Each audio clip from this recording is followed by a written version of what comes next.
Alors, en préambule, cette phrase est dédiée à mes collègues, confrères et néanmoins amis, que quelques propos peuvent peut-être par ailleurs choquer. Alors, qui dit match, dit équipe. Première équipe, équipe santé. Équipe santé, chef de file, les médecins. L'art médical, un art ancestral, 2500 ans, rendez-vous compte. Une science qui a essayé d'extraire les élus de la sorcellerie par un enseignement extrêmement long, critique, une pensée hypothétique négative. Nous faisons toujours un diagnostic par élimination. D'ailleurs, ça s'appelle un diagnostic d'élimination. Bon, mais c'est pas que ça. On n'est quand même pas tout à fait largué. On fait un petit peu de numérique quand même. Tenez, téléconsultation, c'est pas extraordinaire à l'heure actuelle? Entre une station spatiale et la Terre, on peut communiquer, on peut faire des diagnostics, on peut faire des hypothèses diagnostiques. On peut prendre des rendez-vous par Internet, on peut consulter ces rendez-vous sur le net. C'est pas extraordinaire ça? Voire même avoir personnellement un dossier médical numérisé. C'est extraordinaire. Bon. En face de nous, une équipe jeune, dynamique. L'équipe digitale. Alors là, ils ont été très très forts. Une stratégie à toute épreuve. En 20 ans, ils ont su imposer exactement tout ce qu'ils voulaient. Nous apprendre à recevoir des données, nous apprendre à communiquer, nous apprendre à accepter que nos datas soient utilisées. Très très fort, très puissant. Alors c'est une équipe avec des joueurs solides. Vraiment, une attaque impeccable, une défense incroyable. Deep learning, toujours très bon, très très bon. Blockchain en défense, rien à redire. Et le summum du summum, alors celui-là, tout le mercato devrait bien se le prendre, c'est Big Data. Alors Big Data dans un match, nous on ne fait pas le poids. On fait tellement pas le poids qu'on en a ri. Pensez-vous, imaginez un robot médecin.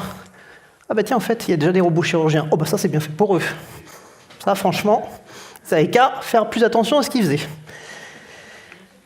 Pour vous dire vrai, la médecine, on n'a rien vu venir. Alors, on était complètement pris dans une problématique récurrente de maîtrise des coûts, de virage ambulatoire qu'on ne voulait pas rater.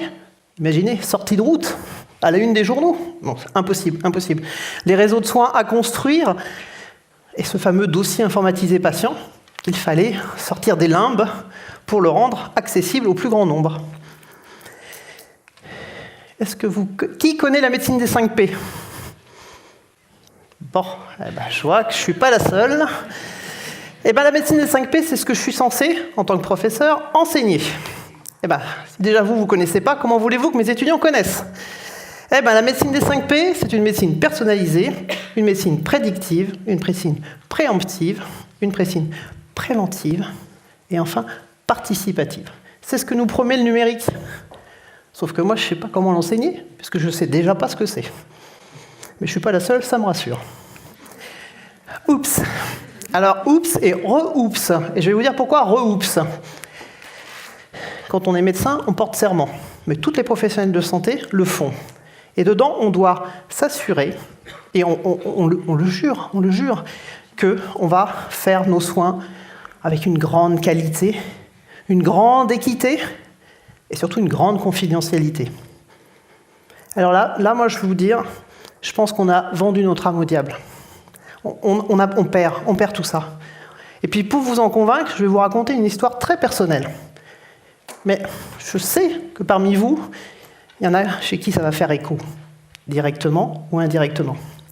Alors, il y a quelque temps, j'ai eu la bonne idée de voir apparaître une tache sur la cuisse. Toute petite tache, moins d'une pièce de 5 centimes. Impeccable. Mais une tache, comme on dit, avec un délit de sale tête. Bon. Donc je dis, je vais prendre rendez-vous en dermato, pas de problème. D'autant mieux que je ne suis pas quand même un grand cador en dermato, j'ai passé 3 fois le certificat. Donc j'appelle service de dermato.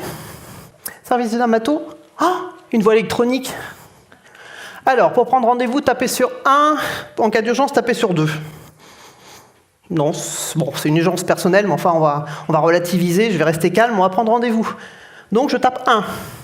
Si vous voulez prendre rendez-vous, merci de vous rendre sur le site internet à la page consultation et de remplir le formulaire. Ah bon, mais je n'ai plus personne qui me répond à l'hôpital? Bon, bah pas de problème. Alors je vais sur le site internet, rubrique prise de rendez-vous, sous-rubrique dermatologie, je prends donc mon rendez-vous, et à un moment donné, il faut étayer la demande. Est-ce que tout le monde comprend bien ce que ça veut dire, étayer la demande?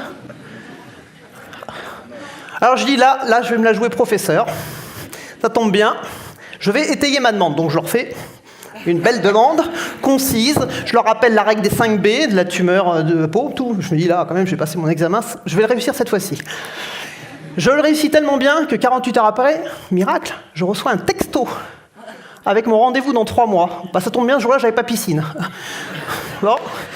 Donc, je prends le rendez-vous, Dieu merci, 3 mois, tout le monde me dit autour de moi, mais t'es chanceuse, d'habitude c'est 6 à 9 mois, tu as dû vraiment étayer ton dossier. Ok. Bon. Donc, j'ai donc rendez-vous. J'en parle évidemment à mes proches de ce petit souci de moins de 5, un demi, bon, allez, on peut dire une demi-pièce de 5 centimes. Et là, je reçois un jour un coup de fil de ma sœur, la voix grave. Dominique, tu vas pas mourir? Bah écoute, je suis bien désolé de te l'apprendre, mais un jour, ça m'arrivera, tu sais, pas tout de suite, mais... Non, mais tu comptes pas mourir dans les 5 ans? Non, j'ai d'autres choses à faire, Pourquoi tu me dis ça? Parce que j'étais sur Internet. Mais malheureuse, on ne va jamais sur Internet. T'es sûr de tomber malade quand tu vas sur Internet?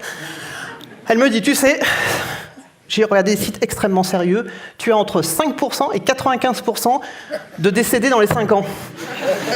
Bah, je dis, tu sais, quand je traverse la route, j'ai à peu près la même proportionnalité, mais ça laisse quand même une marge entre 5 et 95%. Je pense quand même que j'ai un peu de marge au milieu. Elle me dit tout ça, tu sais, le mélanome est le cancer le plus agressif de l'adulte jeune. Mais moi, je n'avais pas vécu ça du tout comme ça. Je ne l'avais pas vu comme ça. Elle me dit, puis la différence entre 5 et 95%, ben elle aussi, elle est très étayée, hein, c'est 2 mm. Ah bon? Eh bien, écoute, avec ça, tant mieux, mais je vais peut-être m'en référer à ce qu'on va me dire à l'hôpital. Bon, enfin bref, l'hôpital, effectivement, biopsie, tout ce qui va avec, examen complémentaire. Et je reçois un courrier, figurez-vous, dans ma boîte aux lettres, où là, on m'informe qu'un staff multidisciplinaire s'est réuni à mon sujet. À mon sujet et sans moi? Et oui, ils se sont réunis donc à mon sujet et sans moi, et ils ont décidé que je devais venir les voir tous les 3 mois. Bah, ça tombe bien, j'ai pas encore piscine tous les 3 mois, donc me voilà, donc affublé avec une page de rendez-vous. Je sais ce que je fais dans les 5 prochaines années, impeccable, j'ai tout est bien. Enfin, par courrier, imaginez, c'était tombé dans la boîte aux lettres du voisin, il l'ouvrait. Enfin, j'ai pas spécialement envie que tout le monde voit mes données médicales. Puis bon, j'aurais aimé qu'on me le dise, ou j'aurais peut-être même aimé qu'on m'invite. Je suis pas plus bête que les autres, j'aurais pu comprendre que j'étais pas bonne en dermato, mais j'aurais pu leur renseigner des questions, parce que dans mon dossier, il y a des questions qui sont vides. Comme par exemple, je vais peut-être vous l'apprendre, le mélanome.